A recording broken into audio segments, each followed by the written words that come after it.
بسم اللہ الرحمن الرحیم۔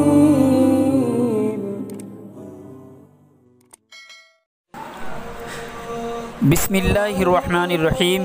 اشاعت الاسلام کیرانہ چینل سے میں محمد ساجد خان کیرانوی۔ السلام علیکم۔ بین الاقوامی خلائی اسٹیشن جانے والے متحدہ عرب امارات UAE کے خلاباز حزاع المنصوری ان دنوں خوب خبروں میں ہیں۔ پورے عرب میں اسے لوگ ہیرو کہہ رہے ہیں۔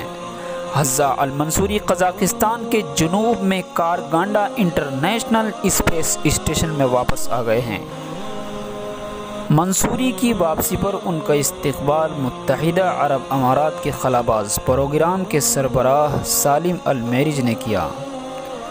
منصوری کا لوگ بے صبری سے انتظار کر رہے تھے، وہ آ پہنچے اور بیان کی وہاں کی مختصر سی کہانی۔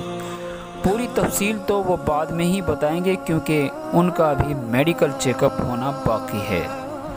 آپ کو بتا دیں کہ حزاع المنصوری دنیا کا پہلا مسلم خلاباز شخص ہے جو خلائی اسٹیشن انترکش میں پہنچا۔ دوستو، حزاع المنصوری نے وہاں بھی کوئی نماز نہیں چھوڑی۔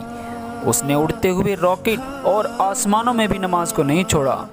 آپ دیکھیں کس طرح اسپیس میں نماز ادا کر رہے ہیں حزاع المنصوری۔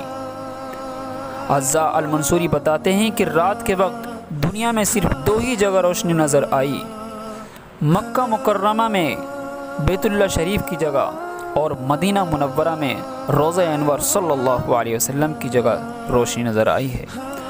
اور دن میں لی گئی مکہ مکرمہ کی تصویر آپ دیکھ رہے ہیں، اور یہ جو دوسری تصویر ہے یہ ہے رات کی تصویر جو مدینہ منورہ کی ہے۔